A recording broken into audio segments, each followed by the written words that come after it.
இங்கே இந்த பையன் அவனோட லவ்வருக்கு ப்ரொபோஸ் பண்ணுறதுக்காக ட்ரெஸ் எல்லாம் மாற்றி மாற்றி போட்டுட்டு இருக்கான். அந்த பொண்ணை கற்பனை நினச்சி வச்சிருக்கான். அந்த கற்பனை தான் வந்து ஒரு ஒரு ஐடியாவாக கொடுத்துட்டு இருக்கு. ட்ரெஸ்ஸை மாற்றிட்டு அந்த பொண்ணுக்காக வெயிட் பண்ணிக்கிட்டு இருக்கான். அப்போ தான் நம்மளுக்கு அவனோட கதையை காட்டுறாங்க. காலேஜில் இவனும் அந்த பொண்ணு அப்புறம் இவன் ஃப்ரெண்டு 3 பேரும் வந்து ரொம்ப க்ளோஸ் ஃப்ரெண்ட்ஸாக இருப்பாங்க. எங்கே போனாலும் வெளியே ஒன்றா தான் சுற்றிக்கிட்டு இருப்பாங்க. ஒரு டைமில் வந்து இந்த பொண்ணு ஊருக்கு போனவ நைட்டு பஸ் ஸ்டாண்டில் தனியாக தான் வெயிட் பண்ணிட்டு இருந்திருப்பா. திரும்பி வரது கூட வழி இல்லாமல் ரொம்ப பயந்து போயிருப்பா. இவனுக்கு ஃபோன் பண்ணவொடனே இவன் தான் பிக்கப் பண்ணுறதுக்காக வந்திருப்பான். இவனை பார்த்த உடனே ஓடி போய் கட்டி பிடிச்சிருப்பா. அதுலேருந்து தான் இந்த பையன் பொண்ணு மேலே இம்ப்ரெஸ் ஆகிருப்பான். கற்பனையாகவும் அந்த பொண்ணு இவனுக்கு தெரிய ஆரம்பிச்சிருக்கும்.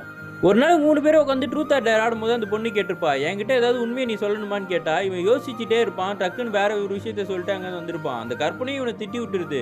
இப்போ கரண்ட்ல காட்டுறாங்க, அந்த பொண்ணு அழகா ட்ரெஸ் பண்ணிட்டு வந்திருக்கா. இன்னைக்கு ப்ரொபோஸ் பண்ண போறான்னு பார்த்தா அப்பயும் பேன் தான் நின்றுகிட்டு இருக்கான்.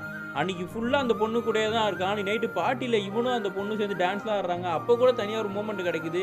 இவன் ப்ரொபோஸே பண்ணாமல் வேஸ்ட் பண்ணிடுறான்.